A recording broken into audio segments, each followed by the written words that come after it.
মা, আমি মামা কাকিমার বাড়ি ফোন রিচার্জ করতে যাচ্ছি। কেন? ফোন রিচার্জ করে ট্রেন্ডিং ভিডিও বানাবো। কিসের ট্রেন্ডিং ভিডিও? তো নতুন একটা অ্যাপ বেরিয়েছে, পেটুব্যাক অ্যাপ। কি হয় এই অ্যাপে? এই অ্যাপের মধ্যে আমি যদি রিচার্জ করি না, ওরা ক্যাশব্যাক দেবে। আমি যত বেশি রিচার্জ করবো ওরা তত বেশি ক্যাশব্যাক দেবে। আগে থেকে দেখা যাবে ক্যাশব্যাক কত পাবো। যদি ভিডিও বানিয়ে ছাড়ি না, তাহলে হচ্ছে 10K ভিউ দেয় ও 10,000 থেকে 25,000 অব্দি পেতে পারি টাকা। আর যদি সব থেকে বেশি ভিউ যদি আমার হয় না, সে 25,000 থেকে 2,00,000 টাকা অব্দি দিতে পারবে। কি বলছিস মানু? তাহলে তো ভিডিও বানাতে হবে, ভিডিও বানিয়ে 2,00,000 টাকা।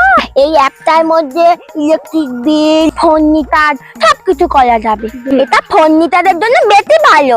আর এই যে ভিডিওটা বানাবো না, এই ভিডিওর লিঙ্কটা কপি করলে তোমার থাপতে দিতে হবে, তাহলে না হলে না ওই এত লোকের বিলে ওরা হারিয়ে যাবে। না না, হারালে চলবে না, টাকা আমার লাগবে, টাকা আমার চাই।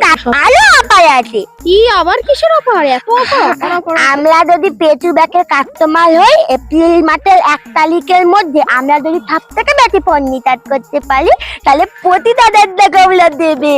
করে অ্যাপটা ইনস্টল কি করে করব? সব করব আমাকে।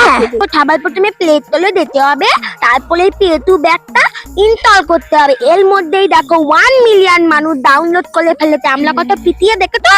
তাহলে এখান থেকে আমরা রিচার্জ করতে পারবো। হ্যাঁ, ঠিক আছে মানু, তাহলে তুই একটা কাজ কর, তুই যা। আর অফারটা এপ্রিল মাসের 1 তারিখ অবধি। ঠিক আছে ঠিক আছে, অনেকবার শুনে নিচ্ছি, তুই আর যা, তাড়াতাড়ি রিচার্জ করে আমি পাড়ায় গিয়ে শুনে আসি কার কার রিচার্জ। দাও তুমি দাও।